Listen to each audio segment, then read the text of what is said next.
नमस्कार विद्यार्थी मित्रांनो, 11वी सायन्सच्या वर्गामध्ये आपलं सहर्ष स्वागत आहे.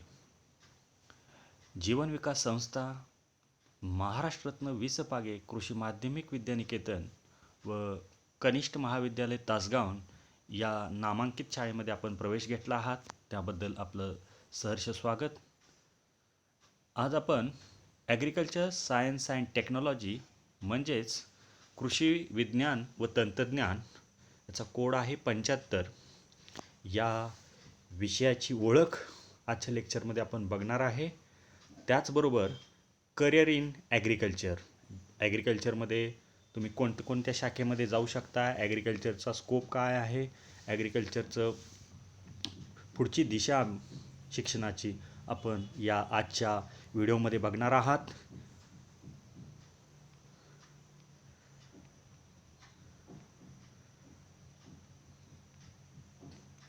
Career in agriculture after 12th science. Agriculture, it is a broad term encompassing all aspects of crop production, livestock farming, fishery, forestry. Agriculture ही एक ब्रॉड टर्म आहे, विस्तृत अशी शाखा आहे ज्यामध्ये क्रॉप प्रोडक्शन, पिकांचं उत्पादन कसं केलं जातं, क्रॉप प्रोडक्शन, फॉरेस्ट्री, वनशास्त्राचा अभ्यास, फिशरी, मासेमारी, या सर्व शाखांचा अभ्यास ज्या शास्त्रामध्ये केला जातो त्याला ॲग्रिकल्चर असं म्हटलं जातं. मग या ॲग्रिकल्चरमध्ये 12वी सायन्सनंतर आपण कोणकोणत्या फील्डमध्ये जाऊ शकतो त्याचं विस्तृत वर्णन आपण या व्हिडिओमध्ये बघणार आहे. सुरुवातीला ॲग्रिकल्चरचं 12वी नंतर ॲडमिशन आपल्याला घ्यायचं असेल तर ॲग्रिकल्चरच्या बेस ॲग्रिकल्चर असेल, हॉर्टिकल्चर असेल, फॉरेस्ट असेल, फिशरी असेल, या ॲग्रिकल्चरच्या वेगवेगळ्या शाखामध्ये आपल्याला ॲडमिशन घ्यायचा आहे, अभ्यास करायचा असेल तर मुख्य ॲग्रिकल्चरच्या युनिव्हर्सिटीज माहीत असणं गरजेचं आहे. आपल्या ज्या बाकीच्या युनिव्हर्सिटीज आहेत त्या सोडून ॲग्रिकल्चरच्या वेगळ्या युनिव्हर्सिटीज आहेत. ॲग्रिकल्चरच्या मुख्य 4 युनिव्हर्सिटीज आहेत. त्या युनिव्हर्सिटीज कुठे आहेत, काय आहेत, ती माहिती आपण बघणार आहे. सुरुवातीला ॲग्रिकल्चरच्या युनिव्हर्सिटीज आणि त्या युनिव्हर्सिटीमध्ये होम डिस्ट्रिक्ट, कोणकोणत्या डिस्ट्रिक्टचा एरिया कवर केलेला आहे तो आपण बघणार आहे. बघा, पहिली युनिव्हर्सिटी आहे महात्मा फुले कृषी विद्यापीठ राहुरी. हे अहमदनगर जिल्ह्यामध्ये आहे. त्याला आपण MPKV राहुरी असं म्हणतो. महात्मा फुले कृषी विद्यापीठ राहुरी, त्यामध्ये कोणकोणत्या जिल्ह्यांचा समावेश होतो, म्हणजे त्या युनिव्हर्सिटीच्या रिजन कोणकोणता येतो, म्हणजे भाग कोणकोणता येतो. बघा, अहमदनगर येतोय, नाशिक येतोय, धुळे येतोय, नंदुरबार येतोय, जळगाव, पुणे, सोलापूर, सातारा, सांगली अँड कोल्हापूर. म्हणजे आपला जिल्हा हा महात्मा फुले कृषी विद्यापीठ राहुरी याच्या एरियामध्ये येतो. सेकंड, डॉक्टर पंजाबराव देशमुख कृषी विद्यापीठ अकोला. पंजाबराव देशमुख कृषी विद्यापीठ अकोला याच्यामध्ये कोणकोणत्या जिल्ह्यांचा समावेश होतो, अकोला, अमरावती, यवतमाळ, वाशिम, बुलढाणा, वर्धा, नागपूर, भंडारा, गोंदिया, गडचिरोली अँड चंद्रपूर या जिल्ह्यांचा समावेश पंजाबराव देशमुख कृषी विद्यापीठ अकोला, विदर्भातले हे विद्यापीठ आहे. त्यानंतर डॉक्टर वसंतराव नाईक मराठवाडा कृषी विद्यापीठ परभणी, हे परभणी या ठिकाणी आहे आणि त्यामध्ये कोणकोणत्या जिल्ह्यांचा समावेश होतो, परभणी, हिंगोली, नांदेड, लातूर, उस्मानाबाद, बीड, जालना अँड औरंगाबाद. हे मराठवाडाचं कृषी विद्यापीठ आपण असं म्हणतो. वसंतराव नाईक मराठवाडा कृषी विद्यापीठ याच्यामध्ये या जिल्ह्यांचा समावेश होतो. त्यानंतर लास्ट, डॉक्टर बाळासाहेब सावंत कोकण कृषी विद्यापीठ दापोली. हे कोकण रिजनचं विद्यापीठ आहे. डॉक्टर बाळासाहेब सावंत कोकण कृषी विद्यापीठ दापोली याच्यामध्ये Ratnagiri, Sindhudurg, Raigad, Thane, Palghar, Mumbai city and Mumbai sub area, Mumbai उपनगर यामध्ये समाविष्ट होतात. हे 4 मुख्य विद्यापीठ आहेत.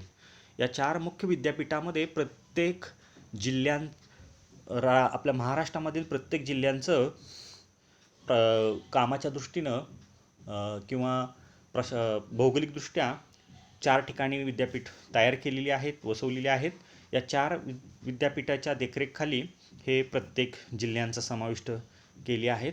आणि आता या ॲडमिशन प्रोसेसमध्ये होम युनिव्हर्सिटी म्हणजे ज्या युनिव्हर्सिटीमध्ये तो विद्यार्थी, ज्या युनिव्हर्सिटीच्या एरियामध्ये तो विद्यार्थी राहतो, तो अ, ती जी युनिव्हर्सिटी असेल त्याची होम युनिव्हर्सिटी असणार. आणि यम कोटा, यू कोटा त्याला म्हटलं जातं. आणि यम कोटा म्हणजे त्या युनिव्हर्सिटी सोडून दुसऱ्या युनिव्हर्सिटीत तो ॲडमिशन घेत असेल तर त्याला काय म्हटलं जातं? यम कोटा म्हटलं जातं, महाराष्ट्र कोटा असं पण म्हणतो. त्यामध्ये यू कोट्यामध्ये 70% ॲडमिशन यू कोट्यामधून होतात. महात्मा फुले कृषी विद्यापीठ राहुरीमधली 70% ॲडमिशन यू कोटामधून आणि 30% ॲडमिशन ही यम कोट्यामधून होत असतात. ही म्हणजे आपण 30%मधून कुठल्याही बाकीच्या 4 विद्यापीठामध्ये प्रवेश घेऊ शकतो आणि यू कोट्यामध्ये आपल्या होम युनिव्हर्सिटीमध्ये तुम्ही ॲडमिशन घेऊ शकता. हे ॲग्रिकल्चर युनिव्हर्सिटीज आणि त्यांचा एरिया, त्यांचे डिस्ट्रिक्ट, कोणकोणत्या डिस्ट्रिक्टमध्ये कोणकोणत्या डिस्ट्रिक्टचा कोणत्या युनिव्हर्सिटीमध्ये समावेश आहे तो बघितला. महत्त्वाचे आपण 4 विद्यापीठं आपण बघितली. त्यानंतर आपण हे पिक्चरच्या स्वरूपात बघू शकता. महात्मा फुले कृषी विद्यापीठ राहुरी प्रचंड विस्तूर्ण अशा क्षेत्रामध्ये हे पसरलेलं आहे. प्रचंड या संशोधनासाठी मोठ्या प्रमाणात जमीन आहे, स्वतःचा डॅम्प, पाण्याची इरिगेशनची मोठ्या प्रमाणात सोय आणि रिसर्च ज्या ठिकाणी चालतो ते महात्मा फुले कृषी विद्यापीठ, नामांकित कृषी विद्यापीठापैकी एक महात्मा फुले कृषी विद्यापीठ राहुरी. त्याचं एंट्रन्सचं गेट आपण बघतोय आणि महात्मा फुलेंचा पुतळा आपल्याला समोर दिसतो आहे. त्यानंतर पुढचं विद्यापीठात तुम्हाला पिक्चरमध्ये बघायला मिळतं आहे डॉक्टर पंजाबराव देशमुख कृषी विद्यापीठ अकोला. याचं फ्रंटवरून आपण पिक्चर घेतलेला आहे. डॉक्टर पंजाबराव देशमुख कृषी विद्यापीठ अकोला या ठिकाणी वसलेलं आहे. प्रचंड त्याचं पण विस्तृत असं क्षेत्र आहे. पूर्ण विदर्भ रिजनचा एरिया यामध्ये कव्हर झालेला आहे.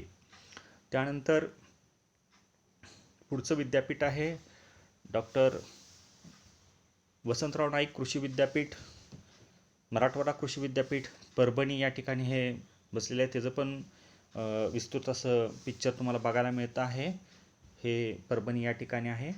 त्यानंतर डॉक्टर बाळासाहेब सावंत कोकण कृषी विद्यापीठ दापोली, जिल्हा रत्नागिरी या ठिकाणी ते वसलेलं आहे. कोकण रिजनला आहे, समुद्रकिनारा अतिशय जवळ आहे. हे पूर्ण निसर्गरम्य वातावरणामध्ये असलेलं विद्यापीठ डॉक्टर बाळासाहेब सावंत कोकण कृषी विद्यापीठ दापोली. त्यानंतर आपण BSc ॲग्रीसाठी ॲडमिशन घेण्यासाठी काही मिनिमम क्रायटेरिया, इलिजिबिलिटी रिक्वायरमेंट लागते ते आपण सुरुवातीला बघणार आहे. डिग्री कोर्ससाठी सुरुवातीला तुम्ही 11वीमध्ये ॲडमिशन घेतलं तर तुमचे विषय आपल्या ॲग्रिकल्चर कॉलेजला या पद्धतीचे राहतील: Marathi, English, physics, chemistry, biology आणि ॲग्री. हे 6 विषय आपल्याला BSc ॲग्रिकल्चरच्या जाण्यासाठी आपल्या कॉलेजमध्ये सुविधा आपण दिलेली आहे. हे 6 विषय तुम्हाला ठेवावे लागतील पुढच्या ॲग्रिकल्चरच्या ॲडमिशनच्या दृष्टीनं. तुम्ही physics, chemistry, biology, Marathi, English आणि मॅथ्स पण ठेवू शकता. पण परत मॅथ्सचे ॲडिशनल ॲग्रिकल्चरचं वेटेज आहे ते तुम्हाला पुढं भविष्यात मिळणार नाही जर मॅथ्स तुम्ही ठेवला तर. आता degree courses and eligibility requirements आपण बघणार आहे. Minimum age, the age of the candidate should be 16 years as on last date of submission of application form. कमीत कमी 16 वर्ष वय असावं त्या विद्यार्थ्याचं ज्यावेळेला ॲप्लिकेशन फॉर्म आपण भरतो. 16 वर्षापेक्षा कमी असेल तर त्याला ॲडमिशन फॉर्म भरता येणार नाही. त्यानंतर सेकंड क्रायटेरिया आहे aggregate mark. Candidate must have passed the qualifying examination that is 12th standard science with the minimum 50% mark for general category that is open and minimum 40% marks in aggregate for reserve category that is SC, ST, NT A, NT B, NT C, NT D, OBC, SBC, SCBC, EWS and handicapped person. Aggregate mark, कमीत कमी मार्काची मर्यादा 50% तुम्हाला 12वीला mark पडले पाहिजेत open कॅटेगरीसाठी आणि 40% reserve कॅटेगरीसाठी mark पडले पाहिजेत. हे 2 महत्त्वाचे क्रायटेरिया आहे. त्यानंतर महत्त्वाचा क्रायटेरिया पूर्ण ॲग्रिकल्चरचं ॲडमिशन आत्तापर्यंतच्या कंडिशननुसार CET वरती आहे. म्हणजे CETला तुम्हाला किती मार्क पडतात त्यात ॲग्रिकल्चर हा सब्जेक्ट ठेवलेला असल्यामुळे 10% मार्क त्यामध्ये ॲड होणार. प्लस तुमचे शेती असेल तर त्याचे 12% म्हणजे 22% मार्क ॲड व्हायच्याऐवजी मॅक्झिमम 20%च मार्क त्यामध्ये ॲड होतात. म्हणजे 20% मार्क ॲड होणार. म्हणजे समजा तुम्हाला सी ई टीला 200 मार्काची सी ई टी असेल, त्याला जे मार्क पडले समजा 100 मार्क पडले असतील, तर त्याचं कन्व्हर्जन 100मध्ये केल्यानंतर तुम्हाला ते किती होतील मार्क? 50 मार्क होतील. 50 प्लस ॲग्री विषयाचे 10 पॉईंट्स 60 होणार, प्लस शेती आहेत त्याचे 12 पॉईंट्स आहेत, पण मॅक्झिमम 10 पॉईंट्सच मिळतात. म्हणजे 50 प्लस ॲग्रीचे 10 प्लस आपले शेतीचे 10 म्हणजे किती मार्क होणार? 50मध्ये 20 मार्क तुमचे ॲड होणार. म्हणजे 70 तुमचे मार्क 100पैकी ॲग्रिकल्चरच्या मेरिट राऊंडसाठी होणार. म्हणजे सी ई टी कंपल्सरी आहे, सी ई टी देणं गरजेचं आहे. सी ई टीवरती ॲडमिशन प्रोसेस आहे आणि अकॅडमिक तुम्हाला एलिजिबिलिटी क्रायटेरिया मी सांगितला. त्यानंतर आपण बघूया महत्त्वाचं, ॲग्रिकल्चरमध्ये किती ब्रँचेस आहेत, त्यासाठी काय क्रायटेरिया आहे तो आपण बघणार आहे. तुम्ही बी एस सी ॲग्रिकल्चरची मुख्य शाखा आहे बी एस सी ॲग्रिकल्चर. ही 4 इयर्सचा कोर्स आहे. ड्युरेशन 8 सेमिस्टर, म्हणजे एका वर्षामध्ये 2 सेमिस्टर असतात. अशा 4 वर्षामध्ये 8 सेमिस्टर आहे. क्रेडिट, प्रत्येक कोर्सला क्रेडिट आहेत. 183 क्रेडिट्स आहे. ते तुम्हाला तिथं पुढे गेल्यानंतर समजेल क्रेडिट्स म्हणजे काय ते. क्वालिफाईंग एक्झामिनेशन, मग बी एस सी ॲग्रिकल्चरला तुम्हाला जायचं असेल तर क्वालिफाईंग एक्झामिनेशन क्रायटेरिया काय सांगतो? 12th standard science passed in 10+2 pattern from Maharashtra State Board of Higher Secondary Education or an equivalent examination with PCB or PCMB or PCM or Inter Agriculture and passed with English. B S C ॲग्रिकल्चरला जायचं असेल तर तुम्ही 10+2 म्हणजे काय 10वी 11वी 12वी हे पास होणं गरजेचं आहे. 12वी तुम्ही पास असणं सायन्समधून गरजेचं आहे आणि महाराष्ट्र स्टेट बोर्डची एक्झाम तुम्ही दिलेली असावी, किंवा दुसऱ्या बोर्डची असेल तर त्याच पद्धतीची 12वीची एक्झाम तुम्ही पास होणं गरजेचं. विथ पी सी बीचा अर्थ पी म्हणजे फिजिक्स, सी म्हणजे केमिस्ट्री, बी म्हणजे biology. Physics, chemistry, biology pass असणं गरजेचं आहे. प्लस हे 3 सब्जेक्ट पाहिजेत, किंवा फिजिक्स, केमिस्ट्री, एम म्हणजे मॅथ्स आणि बी म्हणजे बायोलॉजी. हा पण ग्रुप चालू शकतो, किंवा फिजिक्स, केमिस्ट्री, मॅथ्स पण चालू शकतो, किंवा ॲग्रिकल्चरचा सब्जेक्ट आपल्या कॉलेजमध्ये आहे तसं तुम्ही घेऊन विथ इंग्लिश, आणि इंग्लिश सब्जेक्ट असणं गरजेचं आहे. हे असेल तर तुम्ही बी एस सी ॲग्रिकल्चरला जाऊ शकता. 4 वर्षाचा कोर्स आहे. त्यानंतर बी एस सी हॉर्टिकल्चर हा पण 4 वर्षाचा कोर्स आहे. ॲग्रिकल्चरच्या ह्या ब्रँचेस बघतोय आपण, कोणकोणत्या शाखेला आपण प्रवेश घेऊ शकतो त्यांची माहिती बघतोय. बी एस सी हॉर्टिकल्चरला पण तुम्ही जाऊ शकता. हा पण 4 वर्षाचा कोर्स आहे. 8 सेमिस्टरमध्ये डिवाईड झालेला आहे आणि क्रेडिट्स आहेत 182. आणि याच्यासाठी क्रायटेरिया पण तोच आहे. ह्या बी एस सी ॲग्रिकल्चर आणि बी एस सी हॉर्टिकल्चरचा क्रायटेरिया परत एक वेळ बघा. 12th standard science passed in 10+2 pattern from Maharashtra State Board of Higher Secondary Education or an equivalent examination with PCB or PCMB or PCM or Inter, that is Agriculture, and passed with English. हा पहिला point महत्त्वाचा आहे.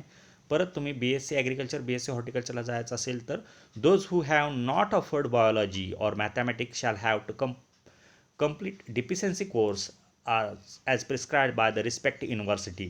जर तुम्ही maths पण तुमचा नाही, biology नाही, अशा कंडिशनमध्ये तुम्ही काय करू शकता, तर बायोलॉजी नसेल, फिजिक्स, केमिस्ट्री, मॅथ्स असेल, बायोलॉजी नसेल, किंवा फिजिक्स, केमिस्ट्री, बायोलॉजी आहे पण मॅथ्स घेतलेलं नाही, तर तुम्ही बायोलॉजी किंवा मॅथ्स जो सब्जेक्ट घेतलेला नसेल 12वीत ते बी एस सी ॲग्रीला ॲडिशनल कोर्स म्हणून तुम्ही तो कंप्लीट करू शकता. म्हणजे तुमचा फिजिक्स, केमिस्ट्री, बायोलॉजी पण चालू शकतं. फिजिक्स, केमिस्ट्री, मॅथ्स पण तुम्हाला बी एस सी ॲग्री आणि बी एस सी हॉर्टीला प्रवेश घेताना काही अडचणी येत नाही. जर बायोलॉजी नसेल तर तो बी एस सी ॲग्रीच्या पहिल्या वर्षाला त्याचं डिफिशियन्स कोर्स म्हणून कंप्लीट करायचा. मॅथ्स नसेल तर मॅथ्स तुम्ही तिथं ॲडिशनल कोर्स घेऊन कंप्लीट करता येईल. Common entrance examination, that is MST, CET, GE, NEET, all India entrance exam, ICR, that is undergraduate, organized by competent authority during the year 2009 to 2020 in PCB or PCM subject. हे सोडून काय काय criteria सांगितला? 12वी pass होणं गरजेचं आहे. 12वी ते 50% मार्क पडणं गरजेचं आहे. तुम्हाला सब्जेक्ट कुठले पाहिजे? फिजिक्स, केमिस्ट्री, बायोलॉजी पाहिजे, किंवा फिजिक्स, केमिस्ट्री, मॅथ्स पाहिजे. जर मॅथ्स नसेल, मॅथ्स घेतला नसेल 12वीला तर BSc ॲग्रीला तो कंप्लीट करावा लागतो. जर बायोलॉजी नसेल तर परत BSc ॲग्रीला कंप्लीट करावा लागतो. त्यानंतर तुम्ही महाराष्ट्र स्टेट गव्हर्नमेंटची CET देणं गरजेचं आहे. नसेल तर नीट देणं गरजेचं आहे. नसेल तर ICARची एक्झाम देणं गरजेचं आहे. ह्या कोणत्याही एक्झाम तुम्ही 3 एंट्रन्स एक्झाम आहेत. यामध्ये तुमचा हायेस्ट ज्याचा स्कोर आहे तो स्कोर तुमचा BSc ॲग्रिकल्चरच्या एंट्रन्स ॲडमिशन प्रोसेसच्या वेळेला मार्क म्हणून काउंट केले जातात. त्यानंतर BSc फॉरेस्ट्रीला जायचं असेल तर 4 इयरचा कोर्स आहे. 8 सेमिस्टर आहेत. 180 क्रेडिट्स आहेत. याच्यासाठी क्रायटेरिया काय आहे बघा. Qualifying examination 12th standard science pass in 10+2 pattern from the Maharashtra state board of higher secondary education or equivalent examination with PCB or PCMB or inter agriculture pass with English. आत्ता जो आपण बघितलं BSc forestry वनशास्त्रामध्ये तुम्हाला पुढची पदवी घ्यायची असेल तर त्यासाठी 12वी पास होणं गरजेचं आहे. फिजिक्स केमिस्ट्री बायोलॉजी सब्जेक्ट किंवा फिजिक्स केमिस्ट्री मॅथ्स आणि बायोलॉजी किंवा ॲग्रिकल्चर हा सब्जेक्ट तुमचा 12वीला असेल तरी पण चालू शकतो विथ इंग्लिश. BSc फॉरेस्ट्री आणि BSc फिशरीसाठीचा क्रायटेरिया आपण एकत्रित बघतोय. BSc फिशरी त्याच फिशरी सायन्सचा क्रायटेरिया बघतोय. Those who have not offered mathematics shall have complete deficiency course as prescribe by the respective university. जर मॅथ्स तुमचा नसेल 12वीला तर परत तुम्ही तो घेऊन कंप्लीट करू शकता.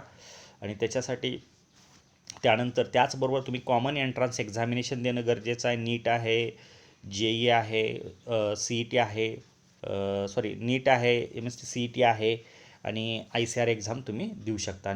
आणि फिजिक्स केमिस्ट्री बायोलॉजी तुमचा सब्जेक्ट असणं गरजेचं आहे. हे 2 महत्त्वाचे पॉईंट्स आपण बघितले. BSc फॉरेस्ट्रीसाठीचा क्रायटेरिया बघितला, BSc फिशरीसाठीचा क्रायटेरिया आपण बघितला. त्यानंतर BSc ॲग्रिकल्चरचा क्रायटेरिया बघितला, BSc हॉर्टिकल्चरचा क्रायटेरिया बघितला. एक गोष्ट लक्षात ठेवा, याच्यामध्ये क्रायटेरियामध्ये फिजिक्स केमिस्ट्री बायोलॉजी किंवा फिजिक्स केमिस्ट्री मॅथ्स हे सब्जेक्ट असावे लागतात. जर बायोलॉजी नसेल तर तो पुढं कंप्लीट करावा लागतो. मॅथ्स नसेल तर पुढं कंप्लीट करावं लागतो. आणि तुम्ही एंट्रन्स एक्झाम देणं अत्यंत महत्त्वाचं, अत्यंत गरजेचं आहे. त्यानंतर BTech इन ॲग्रिकल्चर इंजिनिअरिंग, कृषी यांत्रिकीकरण, कृषी अभियांत्रिकीकरण आपण त्याला म्हणतो. 4 वर्षाचा कोर्स आहे. 8 सेमिस्टरमध्ये डिवाईड झालेला आहे. 183 क्रेडिट्स आहेत. याच्यासाठी क्वालिफाईंग एक्झाम क्रायटेरिया काय आहे बघा. 12th standard science pass in 10+2 pattern from Maharashtra state board of higher secondary education or equivalent examination with PCM or PCMB and English. याच्यामध्ये महत्त्वाचा पॉईंट लक्षात ठेवा, तुम्हाला BTech इंजिनिअरिंगसाठी जायचं असेल तर फिजिक्स केमिस्ट्री आणि मॅथ्स असणं गरजेचं आहे. तरच तुम्ही BTech ॲग्रिकल्चर इंजिनिअरिंगसाठी जाऊ शकता. आणि त्याचबरोबर BTech फूड टेक्नॉलॉजी आणि BTech ॲग्रिकल्चर इंजिनिअरिंगसाठी हा दोन्हीसाठी एकच क्रायटेरिया आहे. त्यासाठी फिजिक्स केमिस्ट्री मॅथ्स असणं गरजेचं आहे, महत्त्वाचं आहे. फिजिक्स केमिस्ट्री आणि maths. Those who have not afford biology shall have to complete deficiency course as prescribe by the respective university. Biology नसेल तर पुढे तुम्ही कंप्लीट करू शकता, पण 12वीला मॅथ्स पाहिजे BTech इंजिनिअरिंगसाठी. BTech food technology, BTech agriculture engineering म्हणजे कृषी अभियांत्रिक, नवीन नवीन अवजारं तयार करणारी ही शाखा आहे. BTech फूड टेक्नॉलॉजी म्हणजे अन्न तंत्रज्ञान, नवीन नवीन फूड आपण जे तयार करतो, जाम, जेली, केचप, नवीन फूड टेक्नॉलॉजी अभ्यास यामध्ये करतो आपण. त्यासाठी CET देणं पण गरजेचं आहे. त्यानंतर BSc कम्युनिटी सायन्समधला जाऊ शकतो. 4 वर्षाचा कोर्स, 8 सेमिस्टरला 175 क्रेडिट्स आहेत. त्यामध्ये पण 12वी तुम्ही पास असणं गरजेचं आहे. PCM फिजिक्स केमिस्ट्री मॅथ्स किंवा फिजिक्स केमिस्ट्री बायोलॉजी असणं गरजेचं आहे. इंग्लिश तुम्ही घेऊन पास होणं गरजेचं आहे. किंवा बायोलॉजी नसेल, मॅथ्स नसेल तर पुढं तो कंप्लीट तुम्हाला करावा लागेल. आणि याच्यामध्ये महत्त्वाचं आहे, तुम्ही CET दिलेली असेल महाराष्ट्र शासनाची. MSCET, JEE, नीट किंवा ICAR एक्झाम तुम्ही देणं गरजेचं आहे. या 8 शाखांचा आपण अभ्यास बघितला. तर एक गोष्ट लक्षात घ्या, BSc ॲग्रिकल्चर तुम्ही फिजिक्स केमिस्ट्री बायोलॉजी विषय असेल तर BSc ॲग्रिकल्चरला जाऊ शकता, BSc हॉर्टिकल्चरला जाऊ शकता, BSc फॉरेस्ट्री, BSc फिशरी सायन्सला पण आपण जाऊ शकता. फक्त BTech ॲग्रिकल्चर इंजिनिअरिंग आणि BTech फूड टेक्नॉलॉजीला फक्त मॅथ्स असणं गरजेचं आहे. BTech ॲग्रिकल्चर इंजिनिअरिंग आणि BTech फूड टेक्नॉलॉजीला 12वीमध्ये मॅथ्स असणं गरजेचं आहे. बाकीच्या तुम्ही सगळ्या शाखेला आपले मुलं जाऊ शकता. हे चारही विद्यापीठामध्ये, हे कोर्सेस चारही विद्यापीठामध्ये चालतात. आता तुम्ही कॉलेजेस आपण बघितली तर आपल्या भागामध्ये कोल्हापूरला गव्हर्मेंट कॉलेज आहे, कराड आहे, त्यानंतर पुणे आहे, धुळे आहे, राहुरी विद्यापीठामधील गव्हर्मेंट जळगावला आहे, मुक्ताईनगरला. हे ॲग्रिकल्चर कॉलेजेस आपल्या भागामधली राहुरी विद्यापीठाच्या नियंत्रणाखालची हे सगळी विद्यापीठामधली कॉलेज आपण बघितली. आता या 4 विद्यापीठाला तुम्हाला ॲडमिशन घ्यायचं असेल तर पहिले क्रायटेरिया तुम्हाला समजला असेल. एक तर तुम्ही 12वी पास असणं गरजेचं आहे, एंट्रन्स दिलेली असावी. परत तुम्हाला जे एंट्रन्सला 200पैकी मार्क पडले त्याचं 100पैकी कन्व्हर्जन केलं जातं. प्लस ॲग्री विषय आपल्या कॉलेजला असल्यामुळे त्याचे 10% डायरेक्ट त्यामध्ये ॲड होतात. प्लस 12% शेतीचे मार्क, त्याच्यामधले 10 आणि 20, 10 आणि शेतीचे 12 आणि ॲग्रिकल्चर सब्जेक्टचे 10 पॉईंट्स, असे 22 पॉईंट्स होतात. पण मॅक्झिमम 20च पॉईंट्स त्यामध्ये आपल्याला ॲड करावे लागतात, म्हणून 20 पॉईंट्स ॲड होतात. पडलेल्या CETच्या स्कोअरमध्ये त्याचं 100 मार्कामध्ये कन्व्हर्जन करून त्यामध्ये हे 20 मार्क ॲड करून तुमचा स्कोअर तयार होतो आणि ऑल महाराष्ट्र मेरिट लिस्ट तयार होते. आणि रिझर्वेशन प्रत्येक कास्टचं रिझर्वेशन आहे त्यानुसार कट आणि कोटानुसार तुम्हाला ॲडमिशन प्रोसेस राबवली जाते. ही संपूर्ण प्रोसेस ऑनलाईन असते. लक्षात आलं? ऑनलाईन ॲडमिशन प्रोसेस असते. यामध्ये तुम्हाला जिथं ॲडमिशन घ्यायचं आहे त्याचा फॉर्म भरायचा. फॉर्म भरताना 50% मार्क असणं गरजेचं आहे ओपन कॅटेगरीसाठी, 40% रिझर्व्ह कॅटेगरीसाठी असेल तरच फॉर्म स्वीकारला जातो. फॉर्म भरायचा व्यवस्थित, सगळी माहिती त्यात मग सगळे तुम्ही कुठं कुठं जाऊ शकता ते फॉर्ममध्ये तुम्हाला डिस्प्ले होतं. आणि त्यानंतर प्रेफरन्स कोड प्रत्येक कॉलेजला तुम्हाला कुठं कुठं जायचं आहे त्यानुसार त्याचा प्रेफरन्स कोड देणं गरजेचं आहे. आता ॲग्रिकल्चरमध्ये आपण बघतोय तर सुरुवातीला एक गोष्ट लक्षात घ्या. ॲग्रिकल्चरमध्ये तुम्ही BSc ॲग्रिकल्चर कंप्लीट केली, 4 वर्षाचा कोर्स BSc ॲग्रिकल्चर कंप्लीट केली, BSc हॉर्टिकल्चर कंप्लीट केली, तर त्यामध्ये तुम्ही पुढं मास्टर इन ॲग्रिकल्चर होऊ शकता, मास्टर इन हॉर्टिकल्चर होऊ शकता. प्रत्येक ह्या बेसिक कोर्सनंतर 4 वर्षाच्या कोर्सनंतर 2 वर्षाची मास्टर डिग्री तुम्ही या 8 विभागामध्ये घेऊ शकता. 8 विभागामध्ये तुम्ही मास्टर डिग्री करून पुढचं शिक्षण मास्टर डिग्री कंप्लीट करू शकता. त्यानंतर PhD 3 वर्षाची तुम्ही त्या प्रत्येक विषयामध्ये स्पेशलायझेशन करू शकता. ते विषय आपण पुढं बघणार आहे. ॲग्रिकल्चरमधले कोणकोणते सब्जेक्ट येतात त्याचा पण अभ्यास आपण पुढं बघणार आहे. या ॲग्रिकल्चर युनिव्हर्सिटीचं मुख्य काम काय आहे तर एज्युकेशन करणं, शिक्षण देणं, रिसर्च करणं, संशोधन करणं आणि एक्सटेन्शन झालेलं संशोधन लॅब टू लॅबमध्ये तयार झालेलं संशोधन फार्मरपर्यंत पोहोचवण्याचं काम या MCR मार्फत चालतं. कृषी शिक्षण संशोधन संस्थेमार्फत चालतं, MCR मार्फत चालतं. यामध्ये महत्त्वाचं हे 4 विद्यापीठं काम करत आहेत. मोठ्या प्रमाणात संशोधनाचं काम, शिक्षणाचं काम, संशोधनाचं काम आणि विस्ताराचं काम ही 4 विद्यापीठं मोठ्या प्रमाणात करत आहेत. एज्युकेशनमध्ये आता भवितव्य आपलं एज्युकेशन देण्याचं काम ही 4 विद्यापीठं करतात.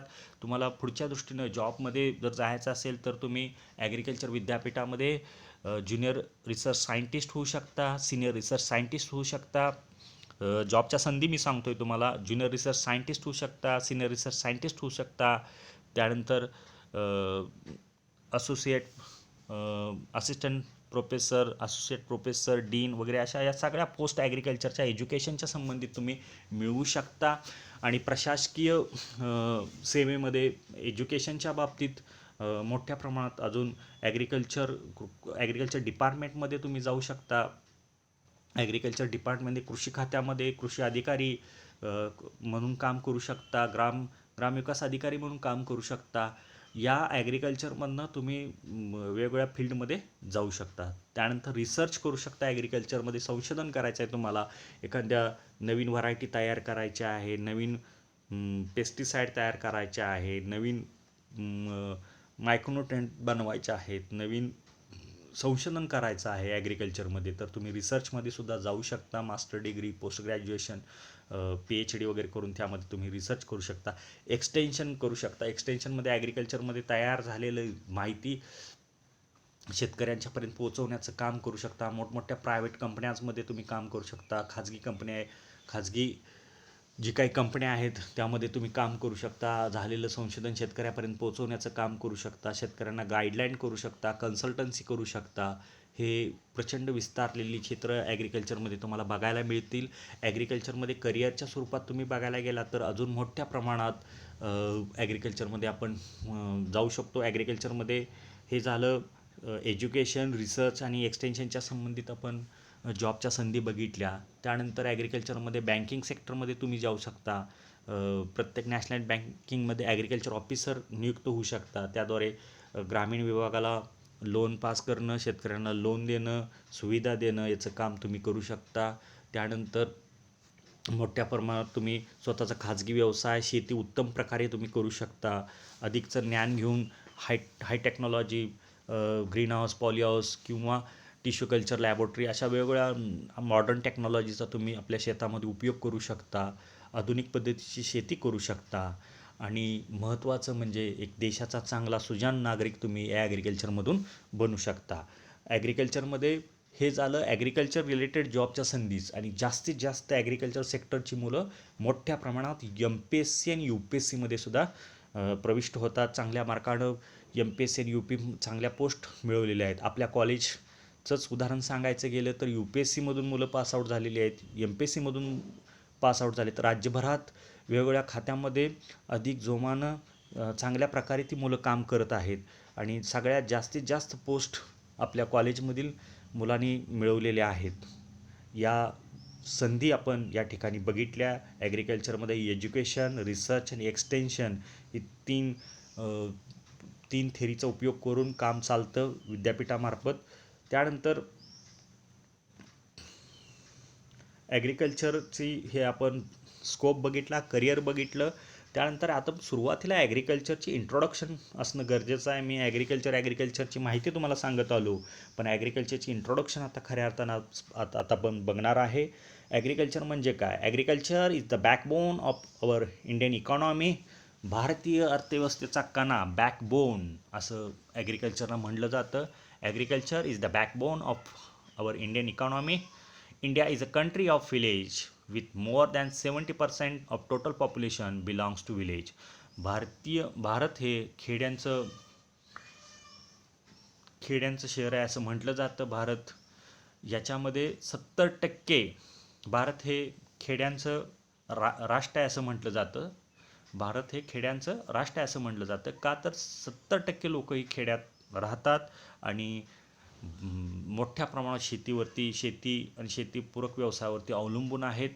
Agriculture is the main profession of this people. आणि त्यांचा शेती हा मुख्य व्यवसाय आहे. Agriculture is the only way to improve the economic status of the rural population. Mahatma गांधींनी सातत्यानं सांगितलं की खेड्याकडे चला. म्हणजेच ॲग्रिकल्चरद्वारेच आपली अर्थव्यवस्था आपण गतिमान करू शकतो, ॲग्रिकल्चरमध्ये इम्प्रूव्हमेंट करू शकतो. आणि जे ग्रामीण भागातलं जनजीवन आहे ते ॲग्रिकल्चरद्वारे आपण इम्प्रूव्हमेंट करू शकतो. म्हणून agriculture it is the backbone of Indian economy. भारतीय अर्थव्यवस्थेचा कणा असं हे ॲग्रिकल्चरला म्हटलं जातं. आता आपण ॲग्रिकल्चरचा डेफिनेशन बघू, ॲग्रिकल्चरचा मिनिंग बघू.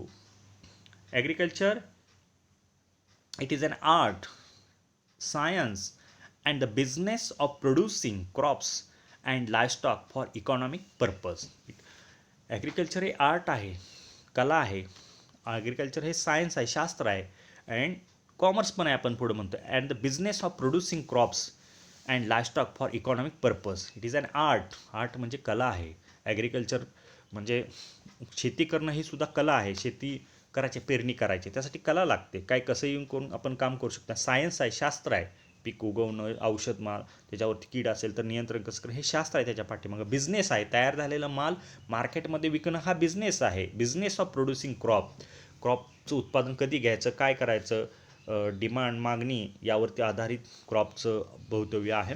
लाईव्हस्टॉक म्हणजे जनावरांचं उत्पादन. आपण जनावर आहे त्याच्यापासून दुग्ध व्यवसाय करतो, मोठ्या प्रमाणात डेअरी व्यवसाय करतो. आणि हे सगळं करत असतो आपण इकॉनॉमिक पर्पजसाठी, आपलं आर्थिक उत्पन्न मिळवण्यासाठी. ह्या सगळ्यांचा अभ्यास ज्या शास्त्रामध्ये केला जातो त्याला ॲग्रिकल्चर म्हटलं जातं. Agriculture it is an art, science and the business of producing crops and livestock for economic purpose. ॲग्रिकल्चरचा मिनिंग, डेफिनेशन आपण या भागामध्ये बघितली. त्यानंतर ब्रँचेस ऑफ ॲग्रिकल्चर. ॲग्रिकल्चरच्या मुख्य ब्रँचेस, आता ॲडमिशन प्रोसेसच्या मुख्य ब्रँचेस आपण ॲडमिशन प्रोसेसमध्ये मुख्य 8 ब्रँचेस बघितल्या. आता मुख्य ॲग्रिकल्चरच्या या 10 ब्रँचेस आहेत बघा. ॲग्रॉनॉमी, सेकंड हॉर्टिकल्चर, हॉर्टिकल्चरमधल्या परत 4 सब ब्रँचेस आहेत. Olericulture, first pomology, second olericulture, B C floriculture, D fruit preservation. मुख्य तिसरी branch agriculture botany, fourth one agriculture chemistry, 5 plant pathology, 6th one agriculture engineering, 7 agriculture entomology, 8 agriculture economics, 9 agriculture extension, 10 animal husbandry and dairy science. इथं type करायचं राहिलं, animal husbandry and dairy science. हे ॲग्रिकल्चरच्या मुख्य 10 branches आहेत. या 10 ब्रँचेसचा अभ्यास BSc ॲग्रिकल्चरमध्ये तुम्हाला करायचा आहे.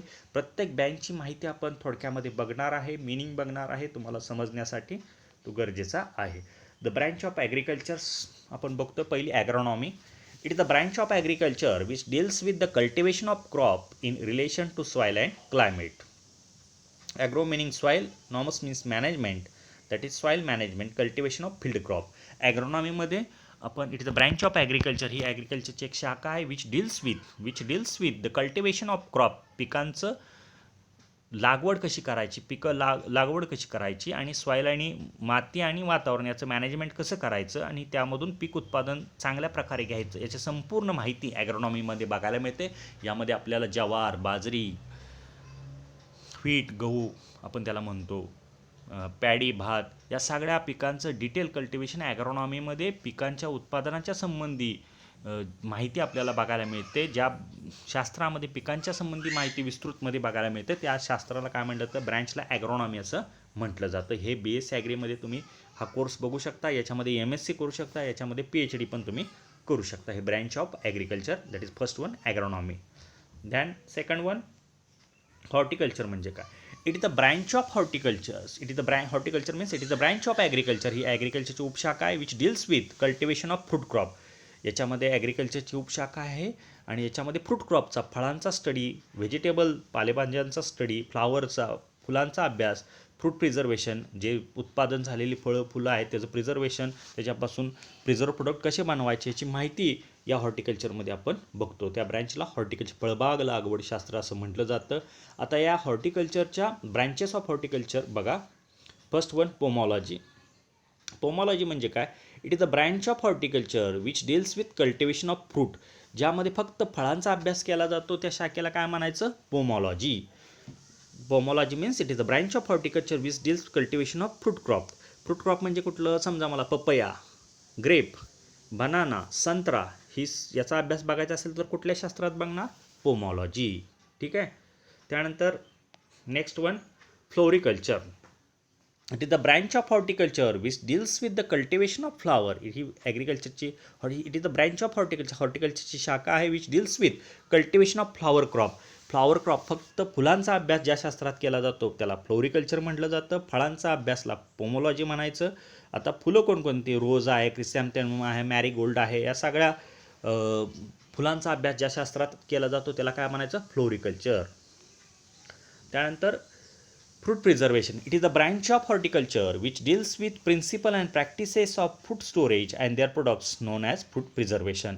जे तुम्ही it is the branch of horticulture, हॉर्टिकल्चरची उपशाखा आहे. याच्यामध्ये जे ॲग्रिकल्चरचं आपण उत्पादन घेतलं, फळांचं उत्पादन घेतलं, व्हेजिटेबलचं उत्पादन घेतलं, फ्लावरचं उत्पादन घेतलं, यांच्यापासून जे प्रिझर्व प्रोडक्ट बनवतात म्हणजे जाम, जेली, केचप, मार्मालेड, हे जे प्रिझर्व प्रोडक्ट बनवतात त्यांचा अभ्यास ज्या शास्त्रामध्ये केला जातो त्याला फ्रूट प्रिझर्वेशन असं म्हटलं जातं.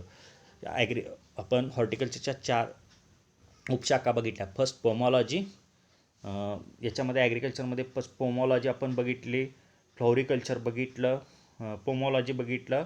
त्यानंतर एक इथं राहिले ऑलरिकल्चर. ऑलरिकल्चर म्हणजे काय. It is the branch of horticulture which deals with cultivation of vegetable. व्हेजिटेबलचा अभ्यास ज्या शास्त्रात केला जातो त्याला ऑलरिकल्चर म्हणायचं. पोमॉलॉजी म्हणजे फळांचा अभ्यास, ऑलरिकल्चर म्हणजे व्हेजिटेबलचा अभ्यास, फ्लोरिकल्चर म्हणजे फ्लावरचा अभ्यास, आणि फ्रूट प्रिझर्वेशन म्हणजे प्रिझर्व प्रोडक्ट तयार केले जातात त्याला फ्रूट प्रिझर्वेशन. अशा ह्या 4 ब्रँचेस उपशाखा आपण बघितल्या हॉर्टिकल्चरच्या. आता मुख्य पहिली ॲग्रॉनॉमी बघितली, सेकंड हॉर्टिकल्चर, हॉर्टिकल्चरच्या 4 उपशाखा आपण बघितल्या. त्यानंतर ॲग्रिकल्चर बॉटनी म्हणजे काय? It is the branch of agriculture which deals with the study of heredity and variation in the crop plant known as genetics and plant breeding. Agriculture बॉटनीला जेनेटिक्स अँड प्लॅन ब्रीडिंगसुद्धा म्हटलं जातं. याच्यामध्ये heredity अनुवांशिकता, पिकांची variation, त्यामध्ये बदल कसा होतो, नवीन जाती कशा तयार करायच्या, त्याचं क्रॉस कसे करायचे, त्याच्या संबंधीची माहिती, बियांचं उत्पादन कसं घ्यायचं, हायब्रिड बियाणं कसं तयार करायचं, यासंबंधी संपूर्ण माहिती ज्या शास्त्रात सांगितली जाते त्याला ॲग्रिकल्चर बॉटनी असं म्हटलं जातं. त्याला जेनेटिक्स अँड प्लॅन ब्रीडिंगसुद्धा म्हटलं जातं. ही एक शाखा, याचा पण अभ्यास तुम्ही BSc ॲग्रीमध्ये करू शकता आणि त्याच्यामध्ये MSc करू शकता, त्याच्यामध्ये PhDसुद्धा तुम्ही करू शकता. प्लॅन्ट पॅथॉलॉजी म्हणजे काय बघा. It is a branch of agriculture which deals with study of plant disease in relation to symptoms and control measure. ही ब्रँच ऑफ ॲग्रिकल्चर आहे आणि याच्यामध्ये प्लांट डिसीज, पिकावरचे संपूर्ण रोगांची माहिती आणि त्याच्यावर त्याचे ओळख, ते रोग कसा ओळखायचा आणि कंट्रोल मेजर, त्याच्यावरती कोणतं औषध वापरायचं, याच्या संबंधी ज्या शास्त्रामध्ये स्टडी केला जातो त्याला प्लॅन्ट पॅथॉलॉजी असं म्हटलं जातं. त्यानंतर प्लॅन्ट एंटॉमॉलॉजी म्हणजे काय बघा. It is the branch of agriculture, ही ॲग्रिकल्चरची ब्रँच आहे which deals with study of insect म्हणजे कीटक, insect in relation their nature of damage and control measure. Insect कीड आहे, पिकावरती येणाऱ्या वेगवेगळ्या किडी आहेत, त्यांचं नेचर ऑफ डॅमेज, ते खातात कसे आणि त्याचं कंट्रोल मेजर कसं करायचं. समजा जसीड आहे, थ्रिप्स आहे, ॲपिड्स आहे, ह्या रस शोषण करणाऱ्या आहेत, पानामधून रस ओढून घेतात. मग त्याचा नेचर ऑफ डॅमेज कसा आहे, ते कसं खातात, फिडिंग हॅबिट कशी आहे, त्याचा अभ्यास आणि कंट्रोल मेजर, त्याच्यावरती नियंत्रण, कोणतं औषध मारलं पाहिजे, याची संपूर्ण माहिती आपल्याला प्लॅन्ट एंटॉमॉलॉजीमध्ये बघायला मिळते. प्लॅन्ट पॅथॉलॉजी म्हणजे रोगांचा अभ्यास आणि प्लॅन्ट एंटॉमॉलॉजीमध्ये किडींचा अभ्यास आपल्याला बघायला मिळतो. त्यानंतर ॲग्रिकल्चर केमिस्ट्री म्हणजे काय. It is the branch of agriculture, ॲग्रिकल्चरची ब्रँच आहे which deals with the study of soil and their analysis. Agriculture केमिस्ट्रीमध्ये सॉईलची माहिती आपण बघू शकतो, जमिनीचं व्यवस्थापन आपण यामध्ये बघू शकतो. And their analysis, soil report, माती परीक्षण असेल, मातीमध्ये कोणते घटक अधिक आहेत, कोणते घटक कमी आहेत, जमिनीची सुपीकता कशी मेंटेन ठेवायची, या संपूर्ण माहिती, सॉईल pH कसा बघायचा, जमिनीचा माती परीक्षण कसं करायचे, संपूर्ण माहिती आणि त्यावरती रेमेडीज, उपाययोजना, मातीचं संवर्धन करण्यासाठी संपूर्ण माहिती आपल्याला ॲग्रिकल्चर केमिस्ट्रीमध्ये बघायला मिळते. त्यानंतर ॲग्रिकल्चर इकॉनॉमिक्समध्ये काय. It the branch of agriculture, it is the branch of agriculture which deals with the study of input and output in relation to farm. Agriculture economics म्हणजे कृषी अर्थशास्त्रामध्ये आपण, ही ब्रँच ऑफ ॲग्रिकल्चर आहे.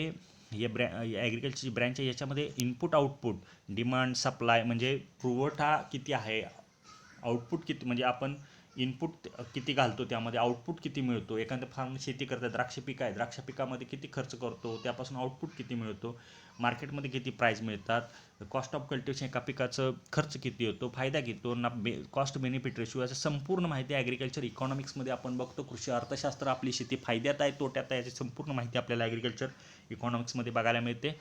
त्यानंतर agriculture extension, it is a branch of agriculture which deals with the application of scientific research and new knowledge to agriculture practice through a farmer education. याच्यामध्ये इथे ॲग्रिकल्चरची शाखा आहे. तर यामध्ये आपण ॲग्रिकल्चरमध्ये नवीन नवीन संशोधन झालेलं आहे, नवनवीन टेक्नॉलॉजी आले, नवीन रिसर्च झालेला आहे. तो रिसर्च लॅब टू लँड, लॅबमधला रिसर्च लँडपर्यंत पाठवण्याचं, लॅबमध्ये झालेलं संशोधन शेतकऱ्यांच्या बांधापर्यंत पोहोचवण्याचं काम ॲग्रिकल्चर एक्सटेन्शन म्हणजे कृषी विस्तारामध्ये केलं जातं. त्याला काय म्हणलं जातं, ॲग्रिकल्चर एक्सटेन्शन. त्यानंतर agriculture engineering, it is the branch of agriculture which deals with study of various machine, tool and implement in the field. Agriculture engineering म्हणजे कृषी अभियांत्रिकी. याच्यामध्ये ॲग्रिकल्चरची शाखा आहे. याच्यामध्ये व्हेरियस मशीन, नवीन नवीन मशिनरी आहेत, अवजारं आहेत, हार्वेस्टिंग मशिनरी आहेत, म्हणजे गहू काढणी मशीन असेल, ट्रॅक्टर असेल, पॉवर टिलर असेल, सगळ्या मशिनरींचा अभ्यास या ॲग्रिकल्चर इंजिनिअरिंगमध्ये आपल्याला बघायला मिळतो. त्यानंतर animal husbandry and dairy science, last branch. याच्यामध्ये animal husbandry and dairy science म्हणजे लाईव्हस्टॉक प्रोडक्शन, आपण जे जनावरं आहेत त्यामध्ये गाई आहे, म्हैस आहे, सगळे शीप आहे, गोट आहे, सगळ्या ॲग्रिकल्चरच्या प्राण्यांचा अभ्यास आणि डेअरी सायन्स, त्याच्यापासून दूध उत्पादन जे होतं, दुधाच्या संबंधी बाय प्रोडक्ट आहेत, आपण म्हणू शकतो त्याला बासुंदी आहे, गुलाबजामुन आहे, श्रीखंड आहे, चक्का आहे, या सगळे पदार्थांचा अभ्यास आपण या शास्त्रामध्ये केला जातो. सगळ्या ॲग्रिकल्चरचे लाईव्हस्टॉक्स आहेत त्यांचा अभ्यास आपल्याला या शास्त्रामध्ये केला जातो. त्याला animal husbandry and dairy science म्हणतात. आता आपण मुख्य ॲग्रिकल्चरच्या 10 ब्रँचेसचा अभ्यास आपण बघितला. आजच्या लेक्चरमध्ये आपण संपूर्ण ॲग्रिकल्चरचा ओळख करिअर इन ॲग्रिकल्चर या लेक्चरमधून, या व्हिडिओमधून आपण तुमच्यापर्यंत पोहोचवण्याचा प्रयत्न करतोय मी. यामध्ये आपण आत्तापर्यंत सुरुवातीपासून परत एक वेळ थोडक्यात मी सांगतो. सुरुवातीला आपण ॲग्रिकल्चरची 4 युनिव्हर्सिटीज तुम्हाला सांगितल्या. महात्मा फुले कृषी विद्यापीठ राहुरी, डॉक्टर पंजाबराव देशमुख कृषी विद्यापीठ अकोला, वसंतराव नाईक कृषी विद्यापीठ परभणी आणि डॉक्टर बाळासाहेब सावंत कोकण कृषी विद्यापीठ दापोली या 4 विद्यापीठामधील प्रत्येक जिल्ह्यांचा होम डिस्ट्रिक्टचा समावेश तुम्हाला सांगितलं. एम कोटा यू कोटाचा सांगितला. ॲडमिशन क्रायटेरिया तुम्हाला सांगितला. ॲडमिशन प्रोसेस तुम्हाला सांगितली. पुढं BSc ॲग्रीनंतर तुम्ही कशामध्ये जाऊ शकता, करिअर तुम्हाला सांगितलं. पुढं कशामध्ये स्कोप आहे, कुठं जाऊ शकता, करिअर करू शकता, त्याची माहिती सांगितली. त्यानंतर ॲग्रिकल्चरचे मुख्य ब्रँचेसचा अभ्यास आपण आजच्या लेक्चरमध्ये केला. आता या लेक्चरमध्ये आपण पूर्णपणे अभ्यास ॲग्रिकल्चरचा केला. आता इथून पुढं आपण ॲग्रिकल्चरच्या पहिल्या टॉपिकला ॲग्रिकल्चर सायन्स अँड टेक्नॉलॉजी या 2 वर्षामध्ये आपण ॲग्रिकल्चरच्या या 10 ब्रँचेसच्या संबंधित स्टडी करणार आहे. आजचं इंट्रोडक्शन आपण या स्वरूपात बघितलं. आता या भागामध्ये अजून इंटरेस्टिंग सब्जेक्ट आपल्याला अभ्यास करायचे आहेत. अनेक कन्सेप्ट आपल्याला समजून घ्यायचे आहेत 2 वर्षामध्ये. आणि पुढं तुम्ही BSc ॲग्रिकल्चरच्या प्रवेशासाठी तुमची पूर्ण तयारी आपल्याला करून घ्यायची आहे. सगळी ओळख तुम्हाला या भागामध्ये मी सांगितली. आजच्या लेक्चरमध्ये आपण थांबूया. जय जवान जय किसान. थँक्यू.